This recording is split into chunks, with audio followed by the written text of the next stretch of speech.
여러분 오늘 말씀에 보면은 두 자부, 나오미의 두 자부가 등장하잖아요. 첫 번째 자부의 이름은 오르바입니다. 그리고 두 번째 자부의 이름은 여러분들이 잘 아시는 대로 룻입니다.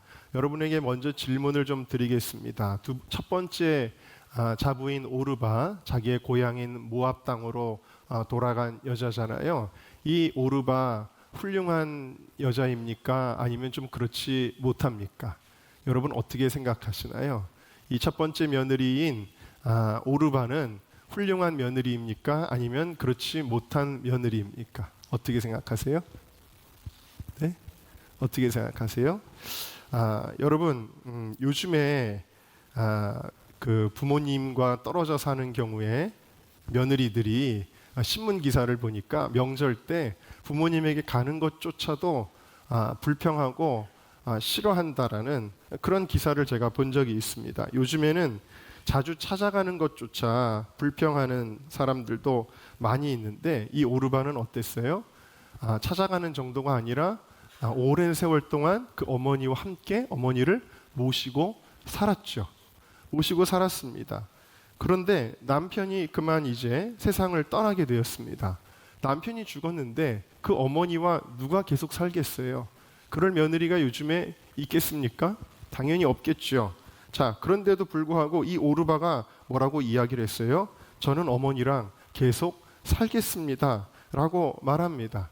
그리고 어머니가 결국 계속 돌아가라 그러니까 이 자부인 오르바는 눈물을 막 흘리면서 어머니가 하도 가라 그러니까 할 수 없이 발을 떼게 되는데 이 오르바의 행동은 진심이었다라는 거예요. 그러니까 어머니를 모시는 동안에도 이 오르바가 얼마나 진심으로 어머니를 사랑하고 섬겼는지를 우리는 알 수가 있는 거예요. 자, 다시 한번 여러분들에게 여쭤보겠습니다.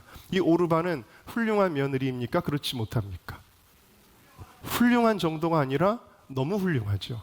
이 오르바는 우리가 생각할 때 룻과 자꾸 대비를 해서 오르바는 좀 별로야 라고 생각하는 사람들이 많이 있는데 이 오르바는 굉장히 훌륭한 며느리였다라는 거예요.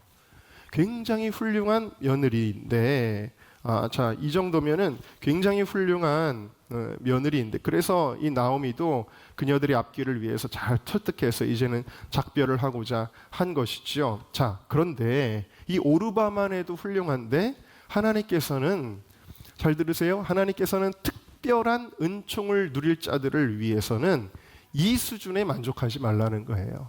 이 수준에 만족하지 말고 이것보다 더 한층 높은 기준의 삶을 우리들에게 제시하고 있습니다. 그게 바로 누구냐면 룻입니다.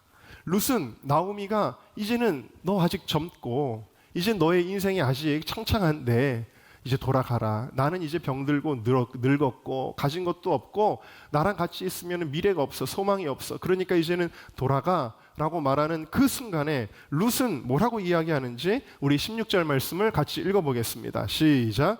룻이 이르되 내게 어머니를 떠나며 어머니를 따르지 말고 돌아가라 강권하지 마옵소서.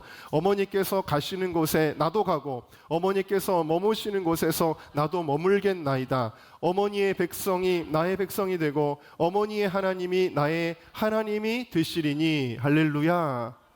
이 룻에게는 어머니가 갖고 있었던 그 하나님에 대한 신앙이 들어오게 된 거예요. 이 신앙이 팍 들어오니까 이 룻은 어떻게 하냐면 어머니 그런 말씀하지 마세요. 어머니가 가는 곳에 저도 가겠습니다. 어머니께서 머무시는 곳에 저도 머물겠습니다. 어머니께서 돌아가시는 곳에서 저도 그곳에 뼈를 묻겠습니다. 여러분 굉장히 높은 수준의 그러한 삶을 보여주고 있죠. 그리고 말만 그렇게 한 것이 아니라 여러분 많은 사람들이 말로만 효도하죠. 어머니 사랑해. 어머니 오래 살아. 아버지 오래 사셔야 돼요. 우리 말로만 효도할 때가 많이 있잖아요. 그런데 이 룻은 어떻게 합니까? 실제로 그렇게 행동하지요. 실제로 그렇게 살아가는 거예요. 그래서 낯설고 물설은 베들레헴까지 어머니와 함께 동행하게 되어집니다. 어머니와 함께 동행한 것은 어머니와 함께 하시는 하나님과 동행하는 축복이 되었습니다. 시므를 봉양하기 위해서 이 젊은 여자가 세상에서 가장 천한 일, 세상에서 가장 먹을 것이 없는 불쌍한 사람들이 하는 일을 합니다. 그러니까 밭에 나가서 농사가 다 끝나고 나서 추수가 끝나고 나서 남은 이삭들을 줍는 일을 하는 거예요. 쉽게 말하면 오늘날로 말하면은 가장 이 사회에서 가난한 사람들이 하는 거, 남들이 쓰고 버린 폐유지, 파지를 주로 다니는 것과 똑같은 일을 이 젊은 여자가 하는 거예요. 누구를 위해서?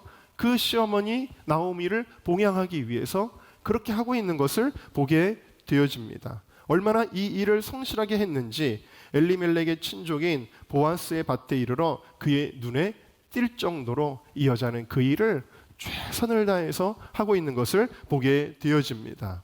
여러분, 이것이 바로 정말 주님께서 우리에게 요구하시는 수준이다라는 것이죠. 제가 얼마 전에 형님들 얘기를 해서 죄송하지만 형님 교회에 어떤 청년들이 있냐면 부산에서부터 어떻게 하다가 직장이 부산으로 발령난 친구가 하나가 있고 하나는 나주로 간 친구가 있는데 한 명은 저 경상도 끝, 하나는 전라도 끝으로 갔는데 이 두 친구가 다 주일날이면은 주일 성수하려고 부산에서 올라오고 나주에서 올라오는데 한 주도 안 빠진다라는 거예요. 여러분 어떻습니까? 그래, 부산에서도 좋은 교회 만나서 신앙생활 잘하면 그래, 그 정도면 훌륭하지.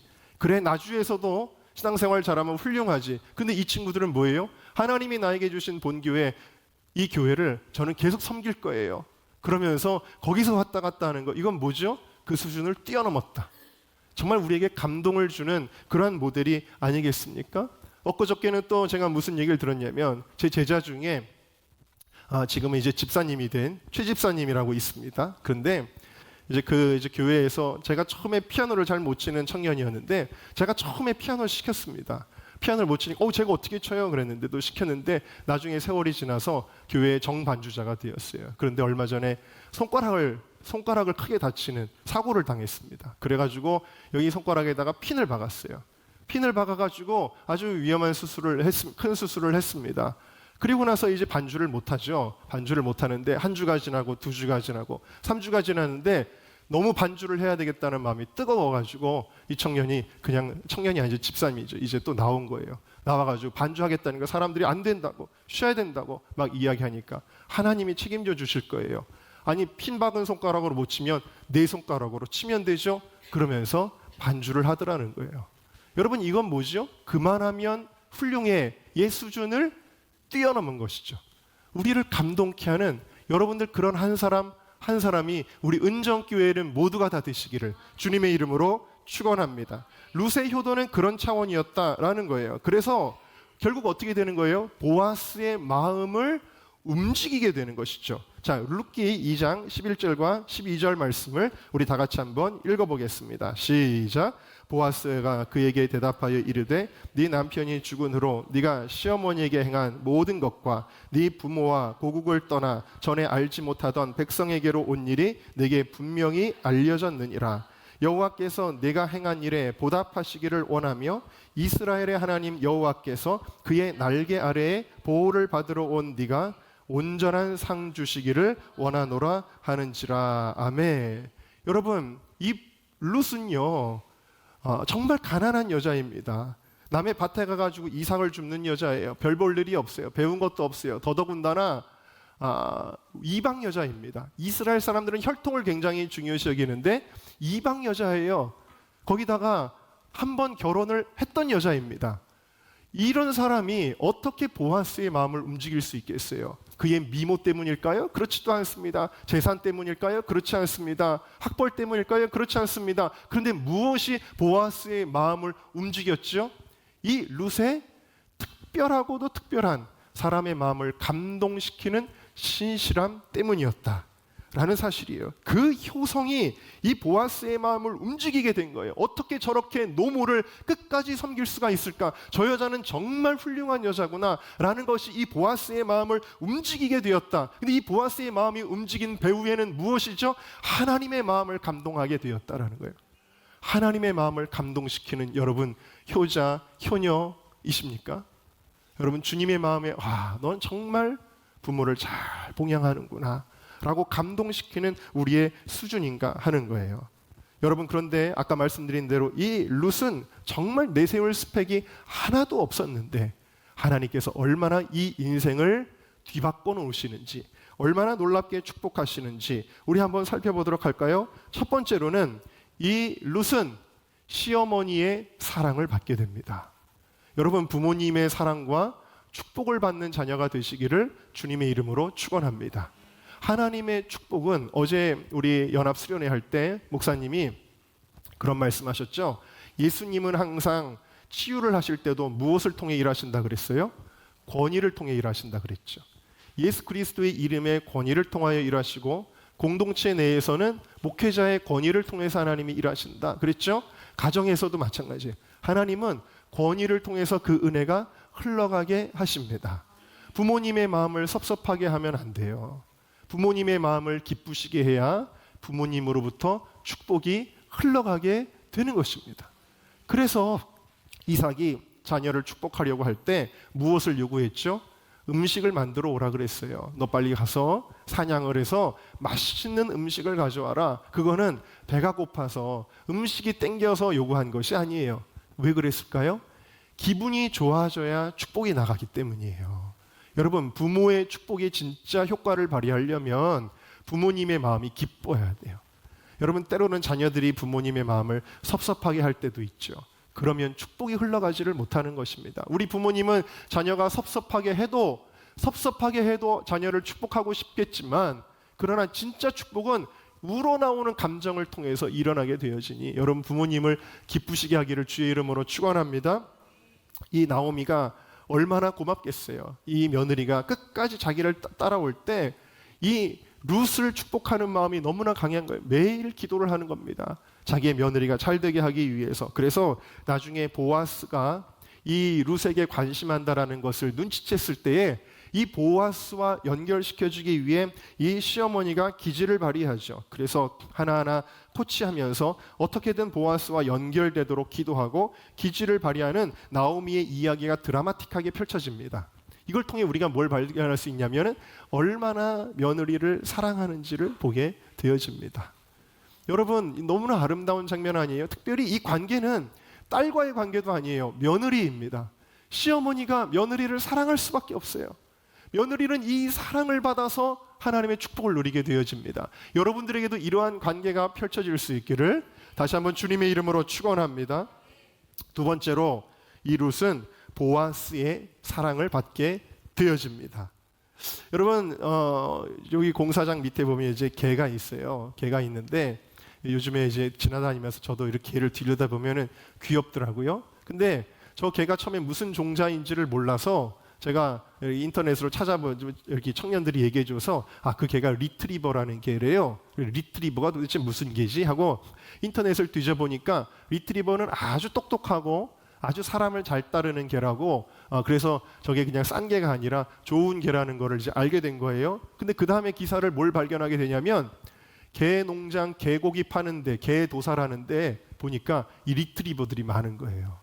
그러니까 어떤 리트리버는 주인의 사랑을 받고 아주 그 똑똑하고 온순한 성격이 정말 사람에게 사랑받는 이유가 되고 정말 이쁘게 자라는 그런 리트리버가 있는가 하면, 어떤 리트리버는 살찌고 먹기 좋은 개가 돼서 정말 도살장에서 정말 너무나도 잔인하게 죽임을 맞이하는 그런 리트리버가 되기도 하는 거예요. 제가 그때 깨달은 게 있어요. 그게 뭔지 아세요, 여러분? 개도 누구를 잘 만나야 운명이 달라져요? 주인을 잘 만나야 돼요. 하물며 개도 그렇거늘 우리도 주인을 잘 만나야 되는 줄로 믿습니다. 여러분의 주인은 누구십니까? 죄의 종입니까? 여러분들은 사단 마귀에게 여러분 끌려다니는 사람들이십니까? 아니죠.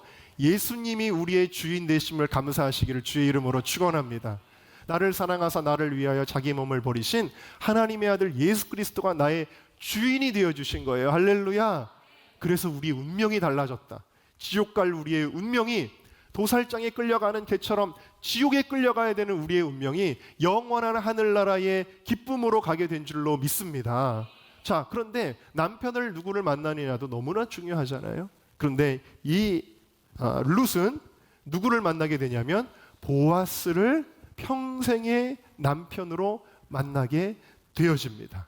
이 보아스는 어떤 사람으로 등장해요? 하나님을 경외하는 사람, 하나님의 말씀대로 사는 사람, 마음이 따뜻한 사람, 마음이 넓은 사람.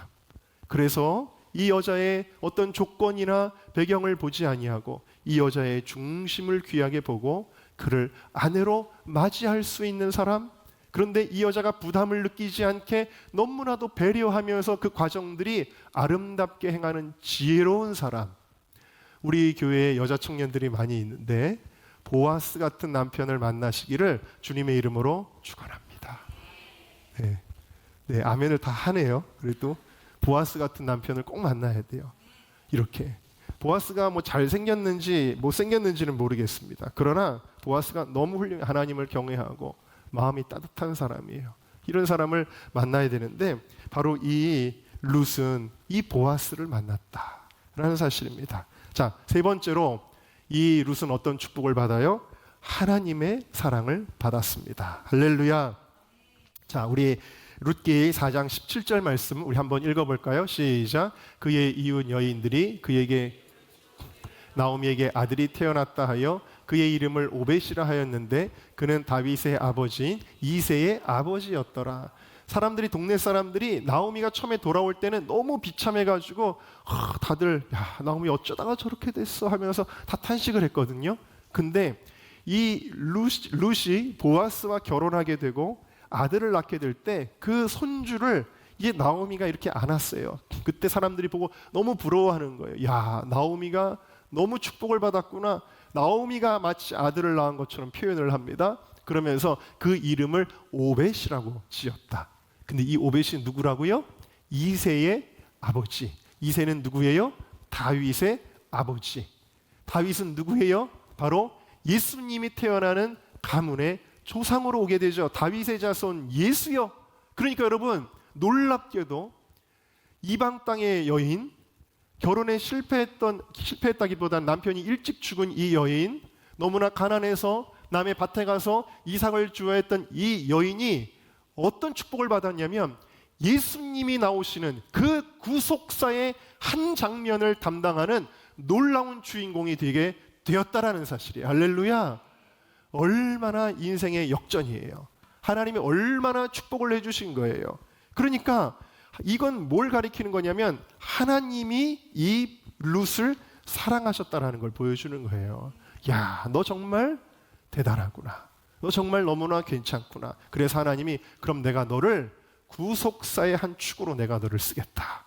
하나님의 사랑을 받은 줄로 믿습니다. 여러분, 사실 룻은 이런 축복을 바라지는 않았어요. 룻은 어떠한 보상을 바라지 않고 계산하지 않고 그냥 중심으로 어머니를 위해서 신앙으로 그렇게 달려온 거예요. 그리고 나오미는 사실 늙은 과부에 지나지 않았고 재산도 건강도 자녀도 그 어떤 기반도 없었고 나오미에게는 미래가 없었어요. 나오미를 쫓아간 것은 어떤 보상을 바라기 때문이 아니라 나오미를 진정 사랑했고 하나님이 기뻐하신 뜻이라고 믿었기 때문이에요. 그러나 그럼에도 불구하고 하나님은 이 나오미에게 엄청난 보상을 주셨다. 축복을 주셨다. 그리고 그 기쁨이 나오미에게조차도 기쁨이 되게 되었다라는 사실입니다. 여러분, 이상하게도 효도에 대한 말씀을 보면 거기에는 보상의 약속이 있습니다. 이 효도는 순수한 마음으로 해라. 어떤 보상도 바라지 말아라. 이래야 될 것 같은데 효도를 하려면 룻처럼 계산하지 말고 중심으로 해라. 이래야 될 것 같은데 우리 효도에 대한 말씀, 대표적인 말씀 같이 한번 읽어볼까요? 자, 출애굽기 20장 12절입니다. 시작. 내 부모를 공경하라. 그리하면 내 하나님 여호와가 내게 준 땅에서 내 생명이 길리라. 신명기 5장 16절. 너는 내 하나님 여호와께서 명령한 대로 내 부모를 공경하라. 그리하면 내 하나님 여호와가 내게 준 땅에서 내 생명이 길고 복을 누리리라. 에베소서 6장 2절. 내 아버지와 어머니를 공경하라. 이것은 약속이 있는 첫 계명이니 이로써 네가 잘되고 땅에서 장수하리라. 할렐루야. 자, 똑같이 보상을 주신대요. 효도하면 어떤 보상을 주셔요? 생명의 복을 주시는 거예요. 이 땅에서 장수하고 영원한 하늘나라의 생명을 또 그것을 예표하는 것이죠. 여러분, 장수의 축복을 주신대요. 보상을 걸어놨어요, 하나님이. 효도라는 축복에는 그 보상을 걸어놓은 축복, 그 약속이 있는 계명이라고 표현하는데 약속이 있는 계명 중에서 가장 으뜸이 되는 계명이 뭐냐? 효도의 계명이라는 거예요. 여러분, 저는 그래서 이 말씀을 볼 때 이런 생각이 들었으면, 이게 뭐야? 아이, 그러면은 오래 살고 싶어서 효도할 거 아니야? 그런 생각을 한 거예요. 그럼 이렇게 오래 살고 싶어서 효도해도 장수하게 되는 건가? 그건 아니지 않나? 순수하지 않은 목적으로 했는데 그것도 축복해 주시면 되나? 그건 아니지 않나? 이런 걱정 아닌 걱정을 제가 한 적이 있습니다. 이 말씀들을 볼 때마다 그런 생각을 했어요. 자, 그런데 제가 후에 깨닫게 된 것이 있습니다. 하나님께서 이 효도라고 하는 명령에는 장수라고 하는 보상을 걸어놨단 말이에요. 근데 하나님이 이렇게 해놓으신 데는 두 가지 이유가 있어요. 자, 첫 번째는 뭐냐? 우리 한번 읽어보겠습니다. 시작. 순수하지 않은 목적이더라도 해야 할 중대한 계명이다. 순수하지 않더라도 해야 될 정도로 이것은 중요하기 때문이라는 거예요. 어떤 보상을 바라고서라도 해야 된다라는 거예요. 뭐를? 효도를, 부모 공경을. 부모를 공경하는 거는 순수하지 않은 마음이라도 좋다. 그래도 이거는 해야 되는 거야 라고 주님이 명령하시는 어떤 가치라는 거예요? 너무나 중요한 가치라는 거예요. 너무나 중요한 가치. 여러분, 주일학교에서 아이들에게 처음에 주일 성수를 가르치고 교회 지각하지 않는 거 가르치고 선생님 말 잘 듣는 거 가르치고 할 때 뭘 하냐면 달란트를 줘요. 뭐 하면 달란트 몇 개, 뭐 하면 달란트 몇 개. 근데 그거 왜 주죠? 그게 너무나 중요한 가치들이기 때문에 알려주려고 그거라도 주는 거예요. 그렇게 해서라도 하는 게 안 하는 것보다는 낫기 때문이다 라는 것이죠. 자, 보상이 걸려있는 또 다른 계명이 있습니다. 말라기 3장 10절 말씀 한번 읽어볼까요? 시작. 만군의 여호와가 이르노라 11조를 창고에 들여 나의 집에 양식이 있게 하고 그것으로 나를 시험하여 내가 하늘 문을 열고 너에게 복을 쌓을 곳이 없도록 붙지 아니하나 보라 그랬어요. 자, 여러분, 하나님 앞에 10분의 1을 우리가 믿음으로 드리는 것은 이것은 너무 중요한 가치이기 때문에 심지어는 내가 복을 주는지 안 주는지 하나님을 시험하면 안 되잖아요. 근데 시험하여 보라라고 이것만큼은 하나님이 예외로 두셨다라는 거예요. 왜? 그렇게 해서라도 이거는 해야 되기 때문에 라는 것입니다. 자, 빌립보서 1장 17절과 18절을 한번 우리 읽어볼까요? 시작. 그들은 나의 매임에 괴로움을 더하게 할 줄로 생각하여 순수하지 못하게 다툼으로 그리스도를 전파하느니라. 그러면 무엇이냐? 거칠애로 하나 참으로 하나 무슨 방도로 하든지 전파되는 것은 그리스도니 이로써 나는 기뻐하고 또한 기뻐하리라. 아멘. 이건 무슨 말씀이냐면요, 원래 복음은 영혼을 사랑하는 마음으로 전해야 되잖아요. 근데 어떤 경우에는 자기의 목적을 이루기 위해서 다른 어떤 꿍꿍이가 있어서 복음을 전하는 케이스들도 있었다라는 거예요. 그런데 사도 바울은 그렇게 할 거면 하지 마, 순수하지 않은 의도로 할 거면 하지 마, 이런 게 아니라 뭐라고 이야기하는 거예요? 그렇게라도 전해지는 것이 나는 기쁘다라고 말하는 거예요. 왜? 복음을 전하는 것은 너무나 중요한 가치이기 때문이다. 여러분, 부모님들이 만약에 순수하지 않은 마음으로 하면은 그걸 알면 섭섭할 수도 있겠지만 그럼에도 불구하고 여러분, 부모를 공경하는데 내가 장수하기 위해서라도 부모 공경 잘해야 되겠다라는 마음으로라도 할 만큼 부모 공경은 가장 중요하고 위대한 가치라는 것을 여러분들이 믿으시기를 주님의 이름으로 축원합니다. 자, 그 다음에 두 번째예요. 두 번째, 우리 같이 읽어볼까요? 시작. 아무리 보상이 약속되어 있어도 은총 받을 자가 순종한다. 부모를 공경하면 하나님이 약속하셨단 말이에요. 하나님은 약속을 지키시는 분이시죠? 아멘이시죠? 자, 부모를 공경하면 장수의 축복을 누리는 것을 믿으십니까? 아멘입니까? 그리스도인이라면 이걸 다 알아요. 이 말씀을 모르는 사람이 없어요. 자, 그러면 다 효도할 것 같죠? 그러면 다 부모 공경할 것 같죠? 그런데 그렇지 않다는 거예요. 알아도 못한다. 알아도 안 한다. 왜 그럴까요? 순종도 그 축복을 받을 만한 은총이 있는 사람이 순종하는 것이기 때문입니다. 은총 받을 자가 순종하는 거예요. 그러니까 그 사람을 보면 알아요. 복 받을 사람이구나. 복 받지 못하는구나. 그게 보이는 거예요. 단순히 순종하는구나, 순종하지 않는구나가 보이는 것이 아니라 뭐가 보이는 거예요? 정말 생명의 복을 받을 사람이구나. 생명의 복과는 관계가 없을 사람이구나가 보이는 것입니다. 여러분, 생명과 장수의 축복을 누릴 만한 자들이 되시기를 주님의 이름으로 축원합니다. 그래서 여러분들이 정말 평가받을 때 정말 정말 생명의 복을 누리겠구나, 그것이 돼야 된다라는 거예요. 자, 룻은 그러면 어떤 여자냐? 룻은 과도한 헌신과 희생으로 인생을 손해본 사람이 아니라 하나님께 이와 같은 은총을 입은 자가 되었습니다. 1장 10절 말씀 우리 다시 한번 읽어보겠습니다. 시작. 룻이 엎드려 얼굴을 땅에 대고 절하며 그에게 이르되 나는 이방 여인이거늘 당신이 어찌하여 내게 은혜를 베푸시며 나를 돌보시나이까 하니. 이거 뭐예요? 사랑을 입었다, 은혜를 입었다, 은총, 페이버를 입었다.